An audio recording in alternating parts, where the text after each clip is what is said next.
Hey, if you're a car dealer or GM, this message is for you. As a matter of fact, 72% of you responded to a recent survey by saying that finding top talent was your number one challenge. We've developed an incredible system that attracts top talent and delivers them right to your dealership like salespeople to that free buffet on a Saturday afternoon. We recently kicked off 3 dynamic client campaigns that delivered an incredible 249 applications in less than 60 days. See, we use a proprietary recruiting funnel that pumps top quality candidates right into your front door every single day. You'll meet more top candidates more often, and at Sandy Cerami & Associates, we guarantee it. So click the link to get started talking to top talent today. All right, guys. Going to bring my man on here. This is Zach McVicker. He is the founder and CEO over at Onboardian.com. We are going to talk about how to hire quality people and build their confidence quickly because it's essential. And so we'll dive into that in just a second. But a couple of opportunities to pay the bills over here, Zach. So just bear with me one second. The episode today is actually self-produced by Sandy Cerami because my right-hand guy with the devastating right hand, Mr. Ron Marvo, is out of the office for the next 2 days. And truth be known, he's on his way south of the border to North Carolina for a bachelor party weekend with a good buddy of his that he grew up with. And so we gave him the weekend off to pursue those endeavors. In the meantime, this episode is sponsored by the good guys over at Priority Payments Local over in Red Bank, New Jersey. Too many dealers out there overpaying for credit card and merchant processing. As a matter of fact, they've got a program called Net Zero that we have partnered with them on specifically for dealerships to either reduce or eliminate your merchant processing fees. It's saving dealers literally tens of thousands of dollars annually, in some cases, hundreds of thousands of dollars annually. We just recently got done with an analysis that's going to save a dealer group of about 9 stores between $400,000 and $500,000 per year in merchant processing fees. So for more information, go to sandycerami.com/priority. That's sandycerami.com/priority, all lowercase. And as a matter of fact, they will not waste your time. If they can't save you on your processing expense, we'll give you a $50 gift card just for taking time to send you two statements over. So in the meantime, I'm excited. This automotive intel report today is all about people, and people's what powers our profitability and our business. And so I've got Zach McVicker, who is you're a tried and true dealership car guy who decided that he could do things a little bit differently, a little bit better in terms of getting people prepared and started in their automotive careers the right way. And so you are the founder and CEO of Onboardian.com. Welcome, buddy. Appreciate you taking the time. Hey, that's my pleasure, Sandy. Excited to be here with you, man. Yeah, buddy. We had a chance to connect, and I said to you backstage before that there are no coincidences. There's no coincidences, no accidents. We connected because our buddy Scott Trainer and our other buddy Katie Lamphere hosted a room on Clubhouse last week on a Thursday night, and the room went from 9 o'clock until 11:38. We had a couple of hundred people come through the room. There was incredibly dynamic dialogue, and you and I just started to go back and forth back channel on the messaging piece, and then moved it over to LinkedIn, and then ended up doing a screen share together, and here we are having an opportunity to chop it up on the Automotive Intel Report. So talk a little bit about your background, buddy. How did you get started in the car business, and how did that influence and impact your desire to start Onboardian.com? Yeah, no, man. And Sandy, appreciate it, man. Obviously, awesome conversations up to this point. So I appreciate the invite and being on here with you. For me, I had my son right out of high school. And so I started selling cars early in life. And so immediately that's the first thing I did. And started with a small town anyway, and kind of fast forward till today. We work in such an awesome industry, right? An awesome business. And for me, I've built, I think, my background, my history on really developing and turnaround operations. And it got to the point where, I had to do something because I knew there was a better way. But for me, I've always been in the auto industry. I love it. Dabble a little bit in the RV as well, but it's an amazing business. And so it started early in life for me anyway. Well, I tell you, buddy, I loved your story when you shared it with me before. And I have to tell you that, it made an impression on me because of two things. First of all, you were a father at a pretty young age, and you did not shirk your responsibility. And that tells me a whole lot about character. And character is so critical in business, as you know, having the right ethics, the right morals, etc. I just think ultimately it demonstrates exactly who you are as a person. Talk a little bit about your early professional history as you got into the business and some of the experiences that you had that helped shape the vision for Onboardian.com. Yeah, no, and I appreciate that, man. Thank you for the words. For me, it's I started early from, like I said, a small hometown dealership, and then immediately quickly moved up to within the Penske operation or in organization when I was working for the number one store in the entire state. We were selling 5,500 cars in a year, and so I was able to see and be a part of a very large operation. We have 3 different buildings in that one single operation, and at 22 years old, I got the opportunity to lead an internet department, which everyone said that, internet's just something that extra department we had to have. And we ended up, it's like, people will never buy cars online. They'll never do that. It's like, we got to have it. And so anyway, we kind of, that was a good opportunity. Right. And that's the thing. I look at everything, even today, it's like, there's problems, there's issues, but those are all opportunities. And for me, I took that operation or that department, and we were selling 60% of the entire store's business that was trackable. And so immediately got the opportunity to be the used car director. And I was 23 years old, like I said, running and managing people that were old enough to be my father, my grandfathers. And so I was challenged early. I was challenged early in life and learned that, you win or lose with people, and the conversations that I think are more conversations we have to have today are not easy. They're difficult. And for me, I learned that in an early part of my life. And anyway, made a lateral move to the number one dealer in the state to the second worst Honda store in the entire Midwest. Lost a little sleep over that transition, but again, another character trait where you're not afraid to take on a challenge and take on some risk. I love it. Yeah, it's like I never wanted to maintain something, you know what I mean? And so for me, it was like I was at the top, and we were 15 years straight at the top, and being that I wanted to be a GSM, they didn't believe in GSMs. And so for me, I had a very clear path that I wanted to hit, and I wanted to be a GM before I was 30 years old. And anyway, I made that lateral move, and it took me about 3. They told me it was going to be roughly 12 to 18 months to be a GSM. It took me 3 before they told me I was going to be promoted to the GSM. Right. We took that store to the fastest growing Honda dealership in the entire nation in 2015. And so it was the right move for me, but that's where, well, again, I learned even more kind of that next layer of developing people, Right. and understanding the capacity of our business really increases when our people increase and our abilities of our people increase. And so, yeah, it's just, I've been fortunate to be a part of very large operations, smaller operations, and scaling them. And so for me, it's no matter where you're at and how big it is, it all pertains to the people. That's what I learned. Yeah. Well, I tell you, I laugh because we've heard those stories about, 90 days in, I was promoted. Talk a little bit about what it was that they recognized in you and maybe what you achieved over that first 90 days that created that opportunity for you to advance so quickly. Yeah. I have to really test it. I had some great mentors, I had some people that really was able to direct me, guide me. And for me, I I was not shy of asking for advice, asking for feedback, asking me for some direction. And so for me, it was just really getting beside the people, I think, more than anything. And I think a lot of times, especially when we become managers, we feel like that we've made it, right? We've got it. We've made it there. And unfortunately, I think that a lot of management have never really been shown how to lead people. And so for me, is really getting beside them. I mean, when I say that, it's like when I first got to that operations, it was my management staff would be sitting in the seats as the sales staff would be going out and opening up the doors and putting the balloons on, because we really staged we merchandised our lot pretty well. I think that's something that we need to do a better job today on and understanding it. I'm going to give you a foot stomp and amen. I know there's a lot of jokes out there, Zach, about, the wavy guy in the front and the balloons and all of the pomp and circumstance that, a lot of times gets a bad rap because sometimes it's just not done the right way.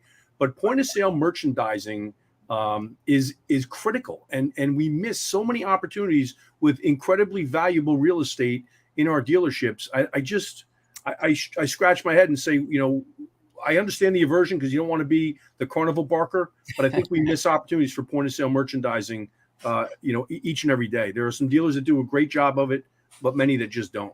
100%. And it's not even about the balloons and the wavy guys, like you're saying, it's about the staging and having the proper inventory in the proper spaces. Correct. Not making sure that if I'm a Honda dealership, I don't have Honda vehicles in the front line. I've got all my other stuff that everybody doesn't know I have, right? And Correct. so it's that and making sure that we're on top of our inventory. Yeah. So merchandising, I think that could be an entire call, honestly, for us to chop up for hours. But yeah, to that point though, is as a management staff, as leadership, getting behind or beside our people is going out there and really doing it from the front, and that's how we lead them, not pushing them from behind, because that's not consistent. That's not sustainable. And so for me, that was the biggest thing that I think that they really picked up on. I think that really changed the game for us is people started following instead of just running in their own directions.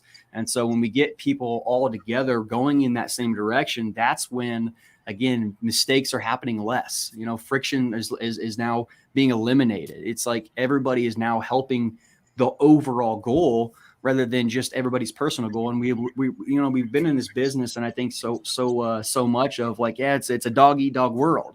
And I think we've managed it that way. And so it's been that way. And so, yeah, I would agree, buddy. I tell you, the old whiff 'em, right? What's in it for me? I like to always make a little adjustment to whiff you, which means what's in it for us, right? As we create more of a team and a collective approach to things.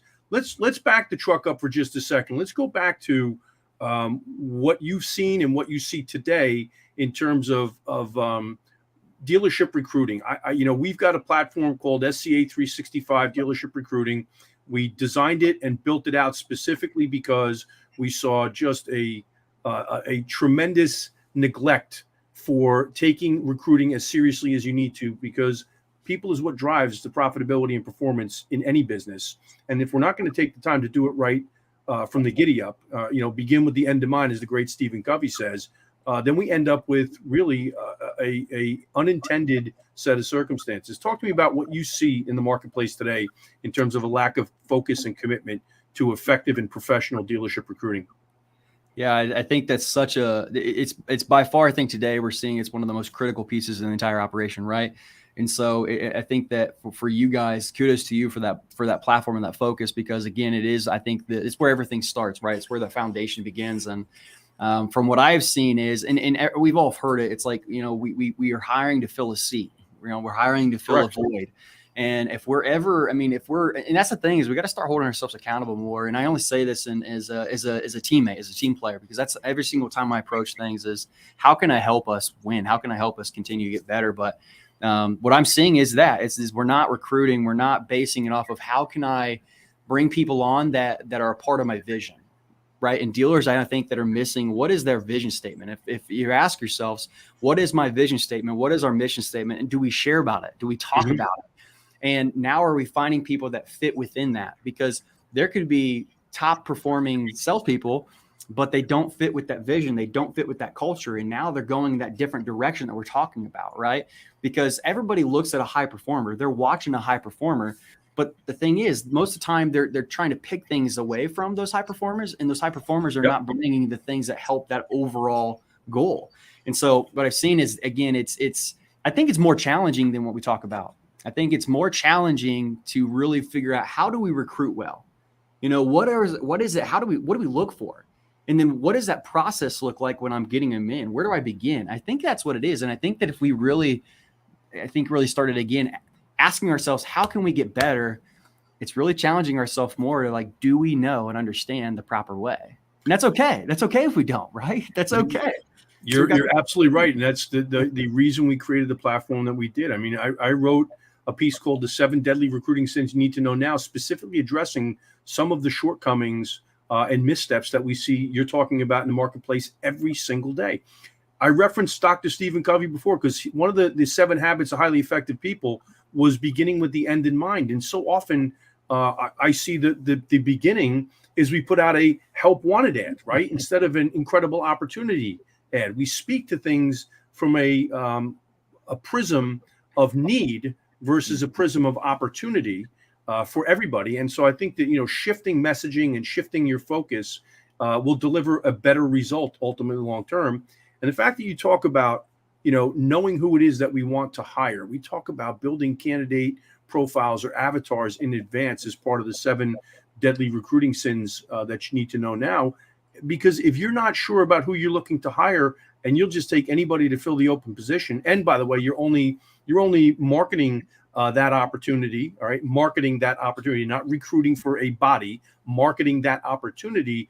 When you are at the absolute high noon moment, right? High noon moment when you need somebody and there's a sense of urgency and a little bit of desperation to fill that seat, you're only getting a thin slice of the talent that's in the marketplace at that given time. And that just doesn't make sense to me.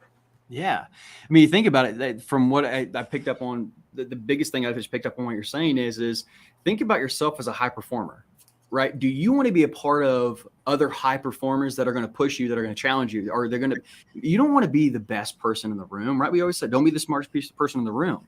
It's like, I've lived a life committed to that. I promise you.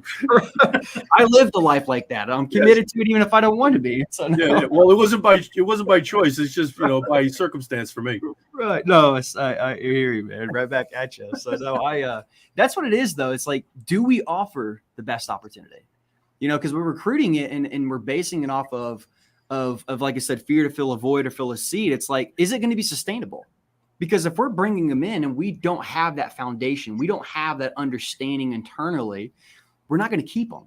Because you may get lucky of finding that top talent or that person that you think is a part of what you are hoping your culture to be or your operation to be.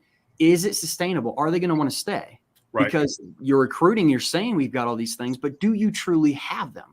And so that's the other piece of it, is it's not just finding them and trying to fill. I mean, if we're obviously recruiting out of a fear rather than an opportunity, then correct. We may not keep them. And so we may got them, but we didn't do the proper steps or take the proper measures in order for us to make sure that we do offer what we're saying that we offer.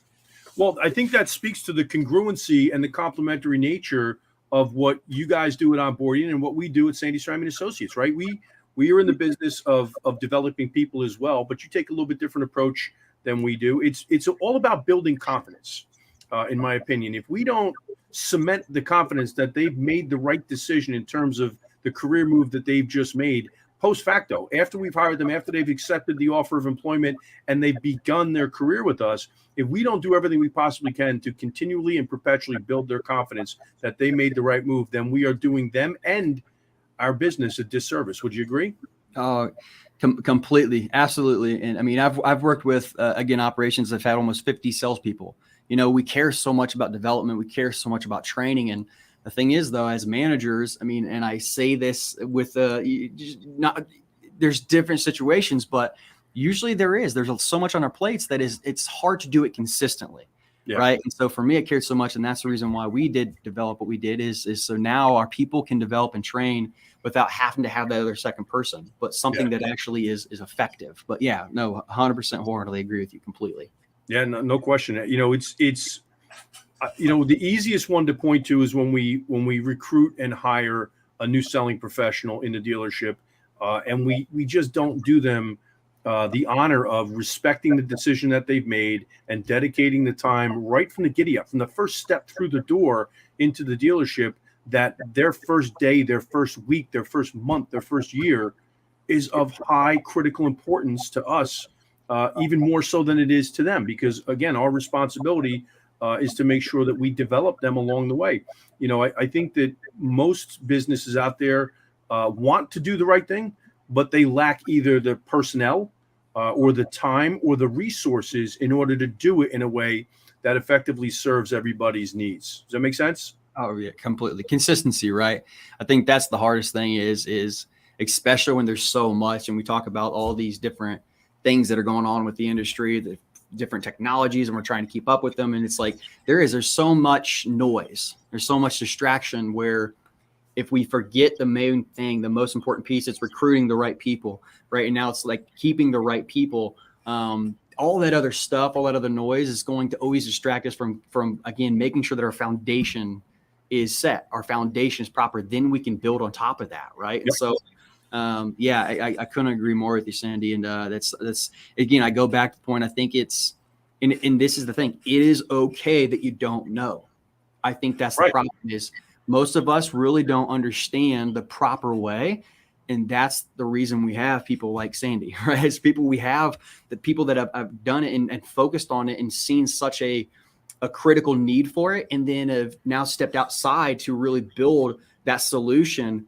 And I think it's the reason why we've got to continue consistently asking ourselves, where could I improve at? Where can I get better at? Because if we're always, and I had a conversation this other day I was talking with the GSM, he's like, well, we got a lot of order takers right now. It's like, well, you can't order take used vehicles. Yeah. And so I think we're so locked in on the now, right? That what's going on, we're forgetting that long-term, what's that end game? What's that end solution? What is our journey? What roadmap are we on? And are we working to improve that? Are we working to get closer to that than just maintaining the current situation? I think you're absolutely right. I think a lot of us have been lulled to sleep from time to time when we experience, an economy like we have right now. I know there's some instability in the economy right now, but the car business is a good place to be.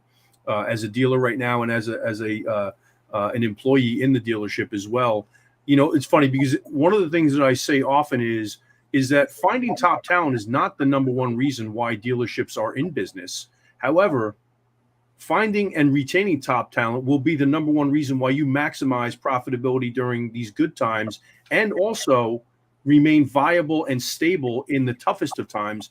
And look, to think that we're not going to experience some tough times in the future, at the risk of sounding like I'm a pessimist, I'm not. I'm a realist. To expect that you're not going to have contraction after an expansion like we've seen in terms of profitability is just foolish. And so not preparing and developing your people long term and making a consistent commitment to that, I think is a big mistake. And I love what you just said, though, too. It's like it's let's just look and play devil's advocate back and forth, right? Yeah, let's just say that this goes on for longer than what we expect or project. But what's smarter for the business, and taking emotion out of it, for preparing and planning for a correction. And this is the thing, we're already seeing it. I mean, when have we ever made this many new vehicles when it comes into EVs with all the manufacturers? What I'm saying is, like, there's this disruption that's changing within the process of inventory, right? Every supply chain has been now disrupted, not just in the auto space, all of them. And so we're seeing that across, I think, all businesses, but It pertains to auto space. It's like, we have got to start running, I think, and this is the thing. It's easy for me to be, as an outsider looking in, right? But I've been a car guy my entire career. And so I can talk from being in the seat in every position across the entire dealership and dealer group.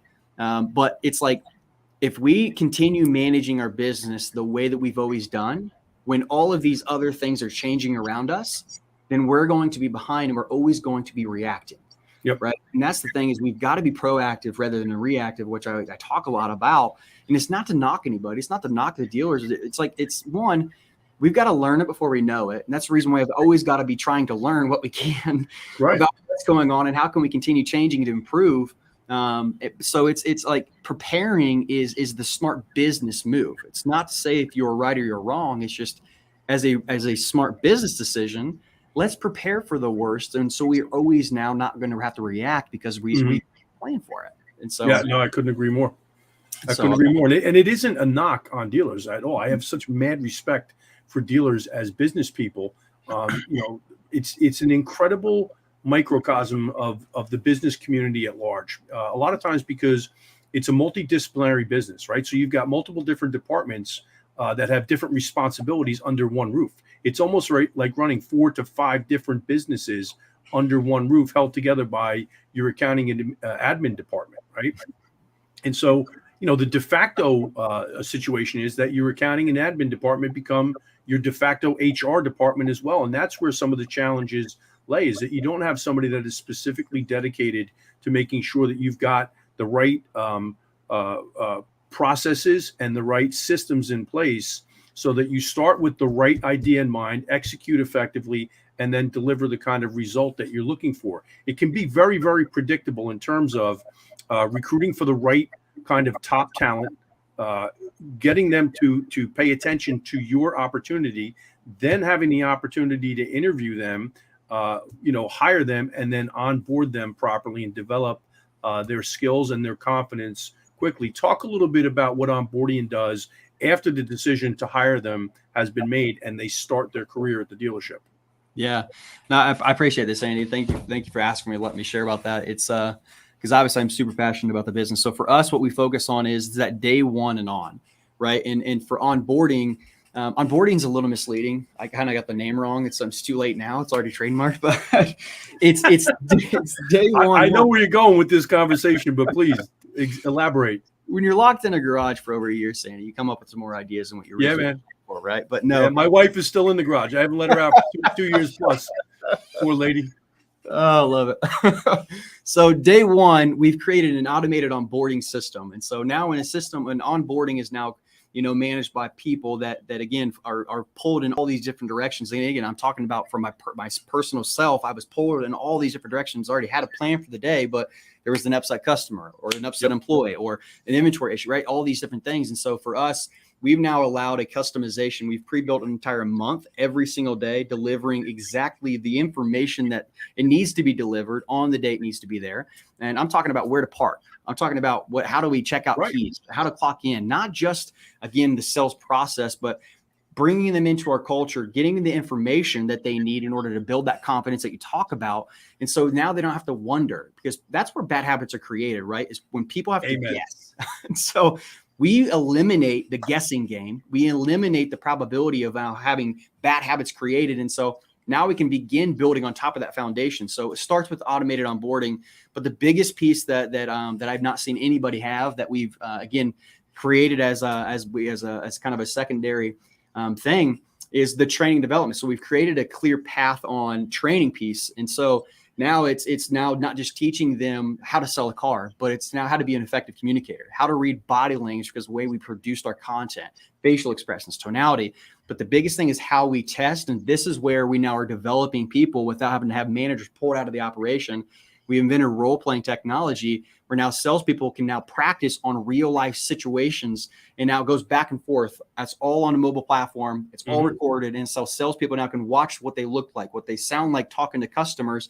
And now it's building confidence, we've learned from getting the feedback from salespeople that they need, which is increasing now dealerships' market share. And that's a great opportunity right now, is because of all this disruption in the inventory. Dealers got a major opportunity now to capture more market share than they've ever had before. I truly believe that. And so we're helping with that. It's awesome. And I love what you guys have done there, because it does put them in real world situations, gives them a chance for a little self-awareness, right? One of the things that we do in our program, the 7 Pillars of Killer Business Development, is start with a self-awareness exercise that's designed for people to understand what their perception is of themselves truly, and then what some of their closest either colleagues or family members perceive them as. And so what it does is helps them shape their identity a little bit more effectively, and it helps them develop that personality, if you will, and some authority. I think the one thing that we miss in the selling profession very often, not just automotive, because we work outside of automotive as well, and we see similar challenges, is we don't teach and develop the skills that selling professionals need, and quite honestly, leaders within our organization need, in terms of how to speak to people. Steve Hers, who's a very, very bright guy, wrote a book called Don't Take Yes for an Answer. He speaks about awe. He speaks about authority, warmth, and enthusiasm. And he hyper focuses on empathy and teaching folks how to communicate effectively, and taking the time to invest time, energy, and resources in those skill sets. The payoff is unbelievable. The dividend is increased sales, increased profitability, and increased, ultimately, client and employee retention and loyalty. Yeah. I love when you said, when you talk about you doing the self-evaluation, and what we found actually working on a project that I can't talk a lot about right now, but it's when people have to self-evaluate themselves, and then they can match that and compare that to what managers feel about them, intrinsic motivation goes up. Data science shows that. And so productivity goes up. And so that's a big piece that you just brought up, I think is massive, that you guys offer, because when you think about one of the things we talk about, especially not just recruiting and then retaining, but keeping our people motivated. Yeah. That is an easy way now to motivate your people, because they naturally will motivate themselves because of having just that structure alone. It's just, and again, it's just the way that we're wired as human beings. When they have that ability to, again, self-evaluate and then compare it to a coaching evaluation, intrinsic motivation goes up. It means productivity will go up. And so absolutely huge. And that's the other piece, obviously, for the management side of things. I mean, recruiting, I think management, again, going back to the piece that we were talking earlier, understanding how to properly do that. That's like, management has never been shown how to use empathy. We talk about it. And so it's like, how do I use empathy? I get it, understanding now to surface what it means. But as a manager, if I can't control, like, again, emotional intelligence, if I don't understand when I'm in those situations, how do I use it? I think that's the thing is a big conversation to be That talking. takes, you just hit the nail on the proverbial head. That takes us back to earlier in the conversation when we were talking about beginning with the end in mind and developing that avatar or that candidate profile so we know who it is we're looking for. I see very often, a lot of times we hire for IQ and we forget all about EQ, right? Folks that know how to take a punch and keep on moving forward. I know my man Ron Marvel is laughing about that right now because I used my boxing reference. But they have to have the emotional intelligence or the emotional strength to deal with some adversity, to deal with being able to not know and have that be okay in their own mind. A lot of folks, because they're not given the opportunity and the resources to develop, will basically spend most of their time early on getting ready to get ready instead of getting ready to go to work. And so it stunts their growth. It stunts the growth of our dealerships, our companies, ultimately.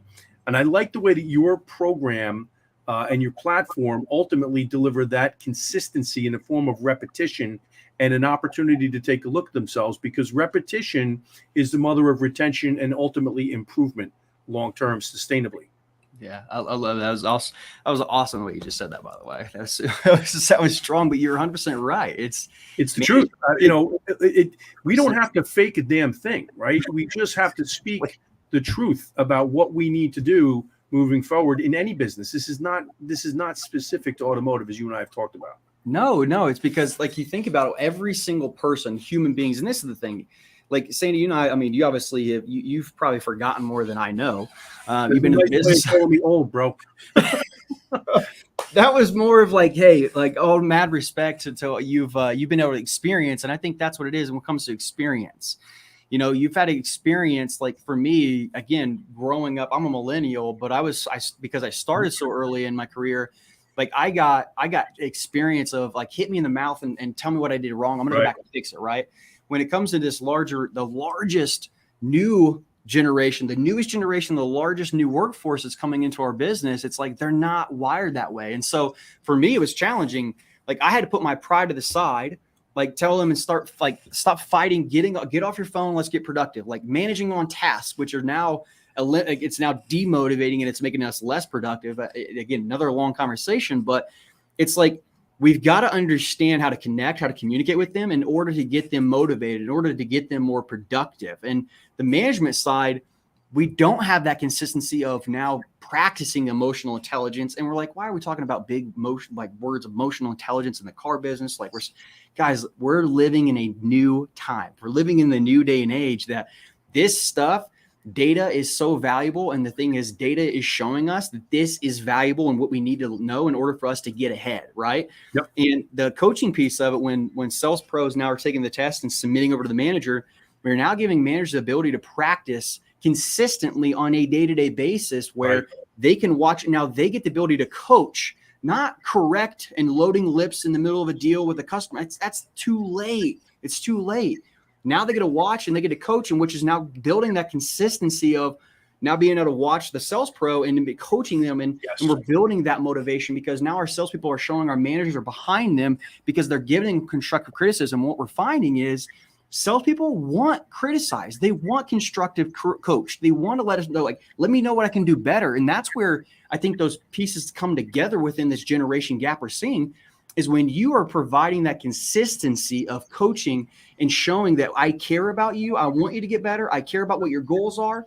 Now they want to care that much more about the manager side of things. And so it's awesome what we're seeing, and didn't, again, plan for end in mind. We didn't expect to have the impact it's having right now, which is more inspiring than anything, I think. And so it's awesome. It's awesome. Well, because you identified, I believe, just based on what you've just said, because I agree across the board, you've identified maybe the big hole in the plan for most businesses today. We live in a world that is so perpetually dominated by data and technology. And by the way, great management skills being able to parse through data and employ technology in order to get better data and enhance performance. But, great leadership is still and always will be about people. Okay. And it's the one thing that the fundamental highest performing businesses understand at their core is that we've got to be up to date and sharp with respect to our management skills, parsing through data and employing technology. But if we don't marry it up with effective leadership skills, where we're getting the very best out of the people that we are charged with the responsibility of leading, our obligation to them, and then reciprocally to us and our businesses, is to help them unlock the very best that's inside of them. And that's ultimately what we're looking to do. I mean, I hear so many times, and listen, people are sick and tired of having somebody screaming into their mobile phone screen or their tablet or their PC that they've got to become somebody different. You've got to change everything if you want to succeed. I call bullshit on that, Zach. I say, no, let me show you a path that's going to help you become far more self-aware and develop the skill sets that you need in order to succeed by being the very best version of yourself. And that is an opportunity that's often missed. And it's what drives so many people out of the selling profession, is that we tell them they've got to change everything about themselves if they ever want to succeed, or the only way they can succeed is they're a quote unquote great closer. We teach something completely different. And I think it's a critical component of what you just addressed. I think that's where you and I align so well, Sandy, is we understand it starts in the recruiting piece. You know, that's the most critical foundation, because again, you have to do that properly, because if you're bringing in the wrong people, then you're never going to fix it right. And so you focus on making sure they're bringing in the right people. And again, that's where we have to start focusing on immediately to change anything. But aside from the next piece of that is, why do we try to teach more than, like you're saying, when we try to teach somebody they have to change who they are? Well, that's not going to happen, by the way. We're not going to, no one's not going to change who they are, right? It's like, we're trying to teach them two different things. So we want them to remember these processes and the way that we are supposed to do right.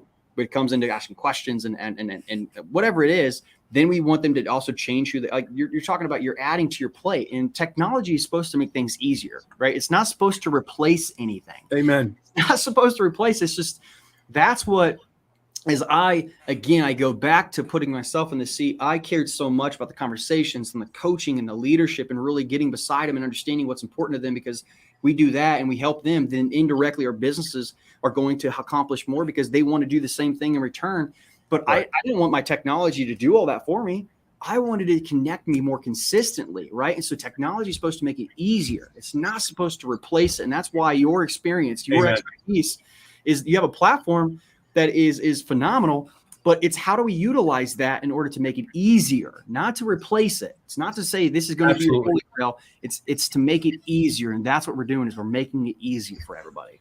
I love what you just said, because it is exactly right. You know, technology is not designed to replace. It's designed to leverage what's already existing in terms of the human form. And I tell you, I mean, I'm going to love on you right now, because, you know, when we got a chance to look at your platform, that's exactly what it did.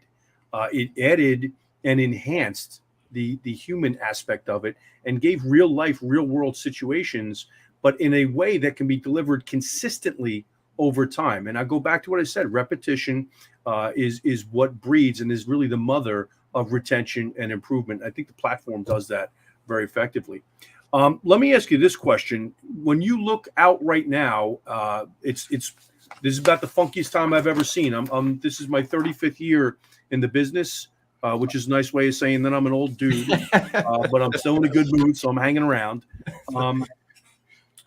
What challenges do you see as we move forward, short and long term, not only from an economic and a supply chain disruption perspective, because I think that's an easy one, but in terms of attracting an enthusiastic breed of millennials and new hires? How do we get them excited about these opportunities that we have in our business right now? What can we do?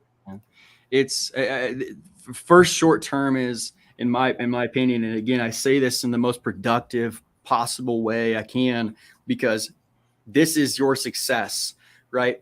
It's, we've got to challenge our own mindset.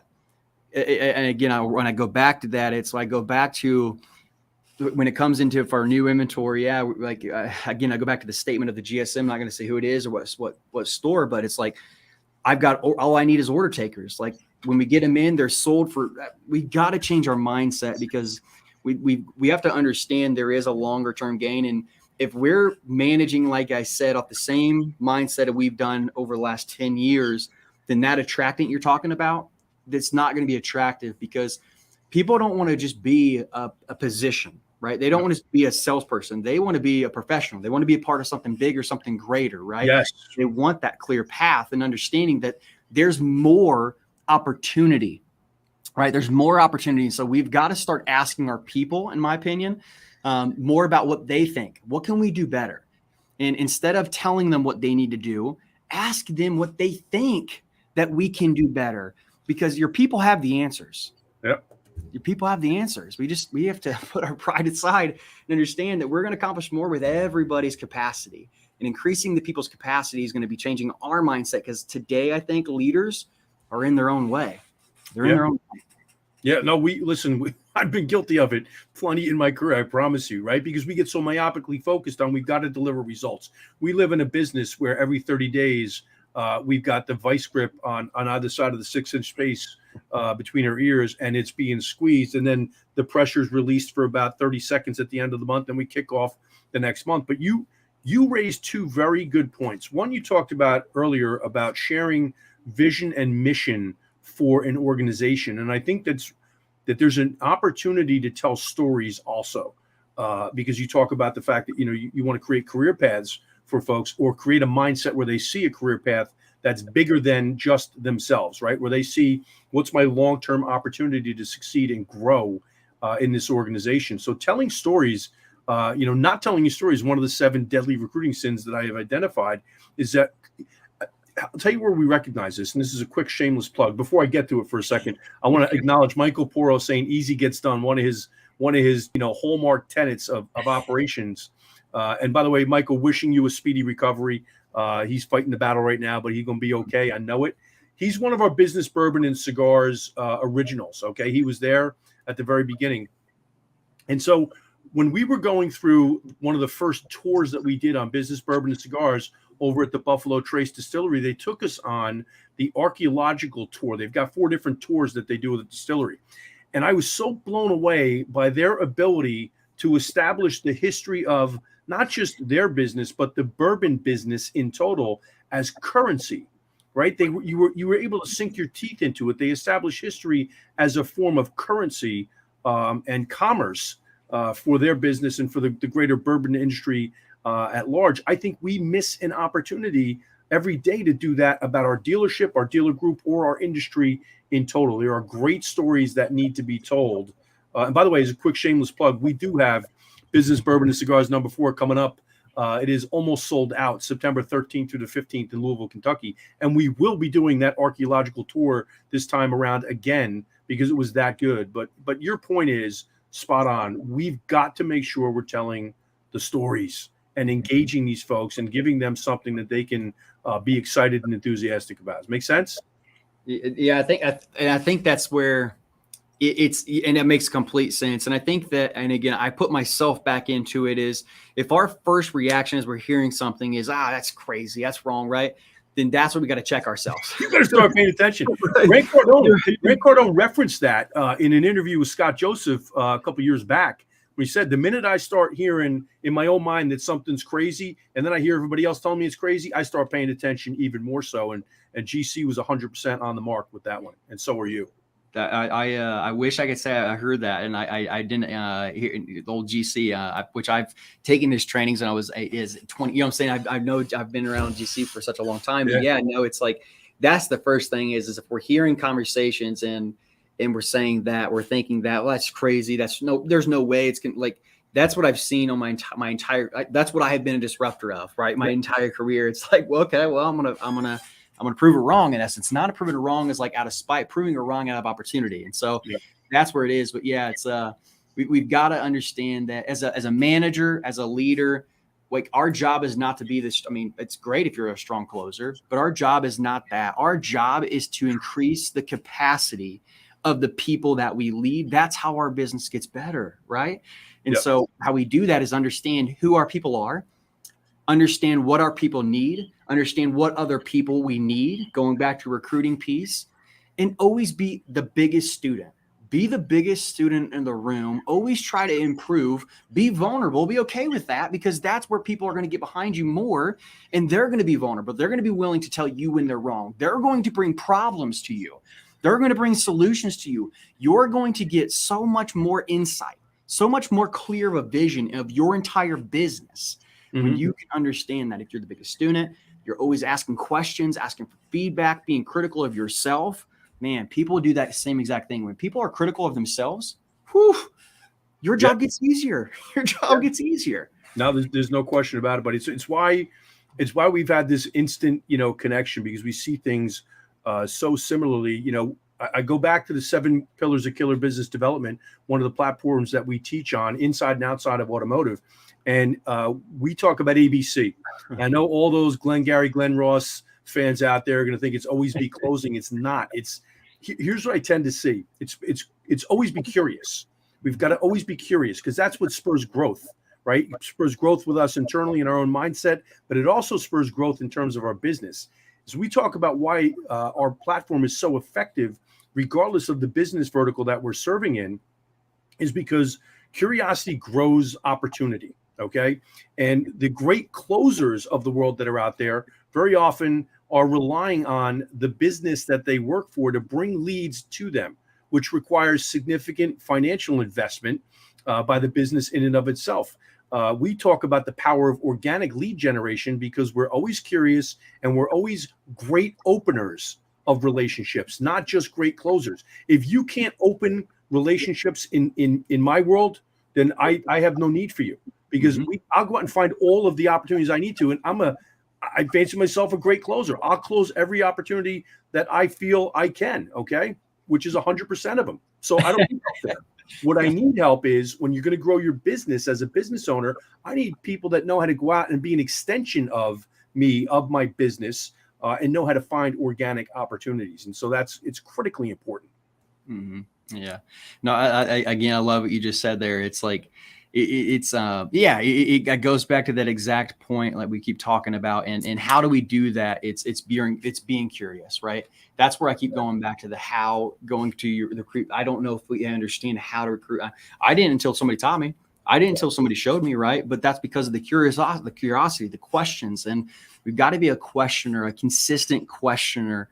In order for us to continue, because if we're always talking about how I'm the greatest closer, how you guys got to again, is it sustainable? Is it sustainable? And everything we do is temporary. Every position that we're in is temporary. Amen. And if we're always focused on just that, then we're always going to be temporary, right? Yeah. And it's like in that, we're not going to continue moving up, and we want the people to follow us. And if our people are not, if our people are following us and we're staying in that same position, in that same capacity, that's not a great leader. And that's where I've got an exercise I do is what makes a great manager. And we start really asking and thinking about that, because that's the thing. We need to slow our people down and having them think more than just say. And for us, that's what we teach is we've got to make better decisions. We've got to improve our decision-making ability. And part of that decision-making ability is stop talking and listen. Stop talking, listen. You're going to hear a lot of the answers that you need. You don't have to think about it, because they're going to tell you if you ask the right questions. Absolutely. Buddy, I'm sitting here taking notes, as you're talking, and I'm paying attention to what you're saying. I'm taking notes. You spurred like 3 incredible ideas that I'm inspired by just having this conversation. And thank you for that. Right. I knew that we would have an opportunity. I hope that the audience is getting the same level of impression that I am of you, that there is a lot that we can do, and that you have, I believe you have a perspective that is fresh, that inspires people to think differently, and that creates that level of curiosity and also engagement with your platform. From what I saw, that gives people a chance to laugh and learn at the same time. As I saw some of the ha-ha stuff that you guys did, but humor does inspire folks to continue to pay attention. And when you deliver messaging in the right way, it gives you an opportunity ultimately to get people to think differently. And I think that's the essence of what you guys are doing, thinking differently about how we bring people into the organization and ultimately develop them. And in that generation you referenced before, the millennials, which is, by the way, outside of the boomers, I think they're the second largest, or if not, have overtaken the boomers as the largest segment of the population. We better learn how to inspire and connect and grow with them. Otherwise, we're in trouble. Yeah, no, thank you. Thank you for that, Sandy. I appreciate that, man. Thank you for the kind words and feedback. It's because you think about it, not just millennials. So millennials and Gen Z, I think they said by 2025 is going to make over 75% of the workforce population.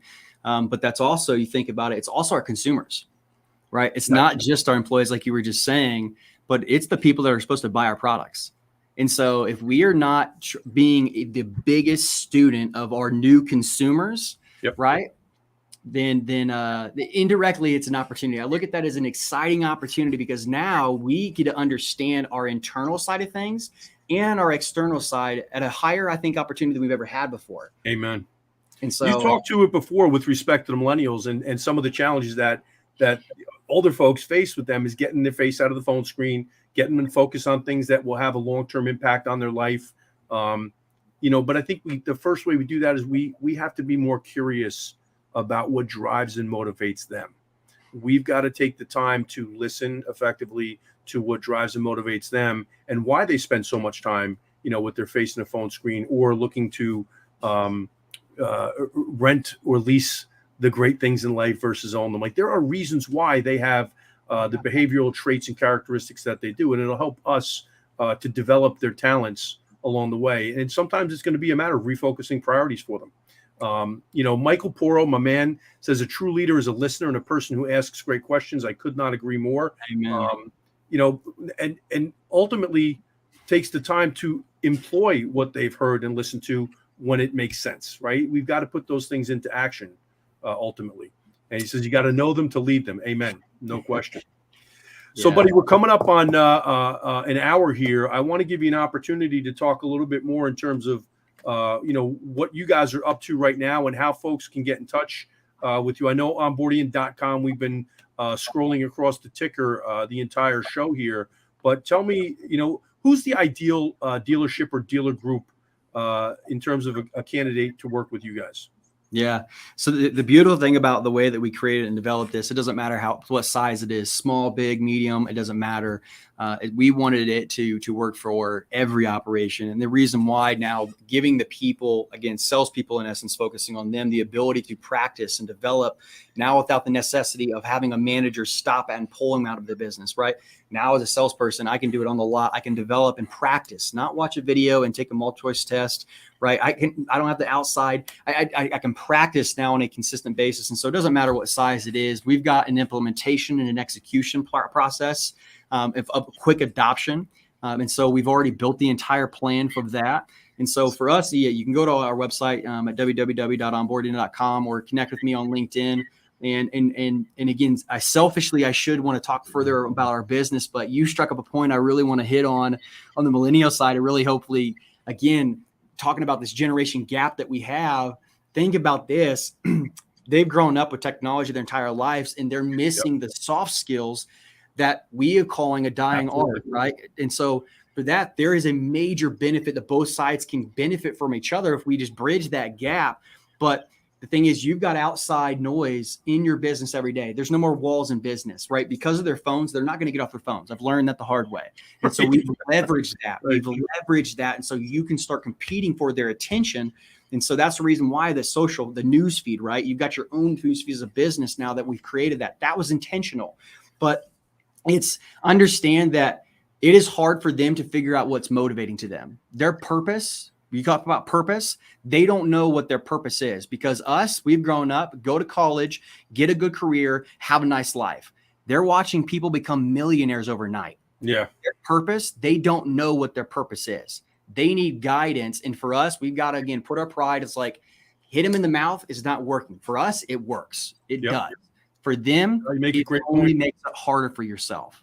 You make a great point, and I tell you, the soft skills is where they are missing. We're working with one of the national technician training institutes, Lincoln Tech, and I'm working with one of their campuses locally with me right now to try and put together a soft skills curriculum for the technicians because we're taking technicians out of the bay right now vis-a-vis their mobile phone platforms to deliver recommendations directly to the owner of the vehicle. And so, we've got to focus on how do we develop their skill set in terms of delivering recommendations in a professional way so that they land with gravitas in the ears and the minds of the person that's going to write the check for the recommendations that they're making in the first place.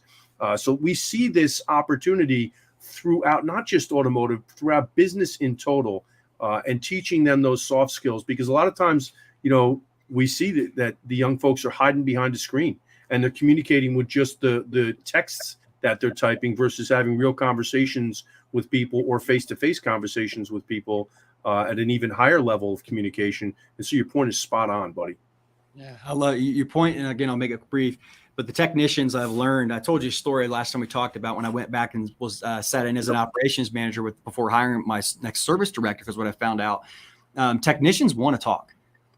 Yes. From our perception of they're locked down, they're introverts, they don't know. You actually are missing a major opportunity, because your technicians, you'll have technicians that won't stop sharing if you create the environment where that's possible. Yeah. I couldn't agree more. I mean, one of the things that we are always recommending is getting your tech. We want the entire dealership involved in promoting quality content on behalf of the dealership or the dealer group. And so teaching them how to do that so that you're comfortable that the quality of the content they're delivering measures up to what the expectation of the market is, but more importantly, what the expectation of the dealership or dealer group is. But, the only way that and we're going to go back to confidence, the only way we can develop the confidence for them to do that is to give them the tools and the resources and the training and development that they need in order to get there. And that speaks to the soft skills piece of it, and learning how to speak to an audience of 1 or an audience of 100 or an audience of 1,000 or a million, if you will. With the advent of all these social media platforms, we have the chance to do that. And so, we want to leverage the talent that we've got under the roof of the dealership, and all of it, not just the ones that are customer facing. There are some really talented folks that are not dealing with customers on a face-to-face basis that we forget about way too often that can add value, to our business. And so I'm excited about you, buddy. I'm excited about your platform, and I'm really excited about the opportunity that we're going to have to work together and collaborate, because I believe that there's so much complementary opportunity that we can leverage and make this a better industry. As Scott Trainer says all the time, the power of these partnerships to help make things better for dealerships and dealer groups is at the heart of everything that we do. And we're going to have a chance to really make some noise in a positive way in doing that. I want to help lift the perception of this business and the reality of this business for folks from a career-based perspective, and certainly from a profitability and operational-based perspective for dealers as we move forward. There's going to be more consolidation. It's coming. It's happening as we speak. And so my belief is that, in 10 years' time, if you don't have a minimum of 50 to 60 rooftops under management in your dealer group, you're going to have a tough time competing out there. I see the large consolidators getting even bigger. I see a lot of things that are going to force dealer groups to be able to deliver the kind of content that you do, the way that you do at scale, in order for them to grow their operations and become the most competitive player or the most dominant player in the marketplace. Yeah. Sandy, right back at you, man. I can't tell you how much I appreciate just the invite and our conversations, honestly, recorded or not recording. I know you and I always get a lot out of it, just even to be able to conversate back and forth. And I think that's the biggest thing is as an auto industry, because that's our mission is to change the way that we look at our business, because we have lived in such an amazing industry and work in such an amazing industry. We have got to be more proactive than reactive. And so that's the biggest thing is start before you have to. Feel that. Start before you have to. Start now where it's easier. Make it easier on yourself. Start preparing now. And so you are prepared when it does shift. Yeah. And it's going to happen. We don't know when, but be ready for it. Be ready for it. I laugh when we have these conversations out in the field, because it's not when it's going to happen. It's happening, right? It's just a matter of, it's like tremors. Everybody looks for the earthquake, and the earthquake isn't really what moves the market long term. It's the little tremors that are happening all the time that are driving and moving the market in a particular direction. The great Jim Rohn, Rohn, not the guy that called Jim Everett Chris Everett. I think he's a clown, unfortunately, but Jim Rohn, one of the greatest business philosophers and really personal and professional development minds ever in history. My favorite, my all-time favorite, by the way. He was he mentored Tony Robbins, by the way. And so what he said was ultimately that for us, when we take the time to take responsibility and accountability for the results that we're going to deliver, then we realize that it's not one big event that is going to make the difference for us. It's all these little things that happen over time, compounded in a positive or negative way. And a lot of times it's happening on both sides of the equation, are what delivers the real results. It's little things compounded over time, those little habits, those little actions that we take compounded over time, not the big things. And so I think it's happening as we speak. It is. No, it is. And it's that consistency, which just builds the sustainability, right? Start it now. And it's going to be easier for you now, but the longer you wait, the harder it gets. Yep. Yeah. One last comment from my man, Mr. Michael Poro. And this is the sign of a commitment to your business. Michael Poro, I believe right now is still fighting through a little bit of an illness, and he's still out there working on himself. At the same time, he says, stop being a fireman, start becoming a fire inspector, right? Look for preactively, as you said, not proactively, preactively look for ways to avoid the fire from happening in the first place. So, buddy, I want to thank you for taking the time here today. We've just crushed an hour with, I think, what is just really high value content for the audience. I greatly appreciate you being so honest and transparent and forthcoming about your story and what you're doing over at Onboardian and where you see the business going. And I look forward to working with you, rolling up the sleeves and getting our fingernails dirty as we move forward, because there's a lot of work to do. There's a lot of opportunity for us to take advantage of and to get to, at the end of the day, to make progress. So that right back at you, Michael. Thank you. I thank you for always being here, buddy.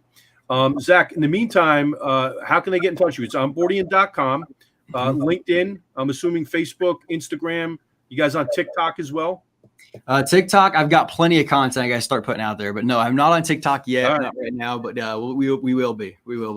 So I want to make sure that everybody, connects with myself, with Ron, with Zach across the board, LinkedIn, Facebook, and Instagram. Please obviously give us a like and follow us as well, and give us a like and a subscribe. Hit that subscribe button on YouTube as well, please. It makes a difference for us in terms of our ability to create and deliver content just like this. Once again, today's show is brought to you by Sandy Cerami and Associates. When you're not quite sure who to call or what to do to solve a problem in your business, that's usually when our phone rings and our email inbox dings. So give us a call today. Visit sandycerami.com for more details. And if you are wondering where all those high-quality top talent candidates are, they're out there, but you've got to be out there, okay? You are always at high noon as a business owner. You've got to make sure you're there when they're at high noon, okay? And when they're at high noon, it's usually as a result of a career or a personal life event that's occurred, like a loss of a job or a relocation, bought a house, got married, had a kid, paying for college, had a pay plan change, had an ownership change. When that happens and those top talent candidates are at high noon, you better be in the marketplace. So SCA 365 is a great opportunity for you to be out there perpetually and have some professional recruiting, deliver the kind of results that you're looking for. In the meantime, I want to say thank you very much to Zach McVicker. He is the CEO and founder at Onboardian.com, an incredible platform. So go check it out. It's well worth your time, well worth the investment. In the meantime, we're going to step up to stand out. And Zach, we are out. Thanks, Sandy. Appreciate it, guys. Buddy. Thanks.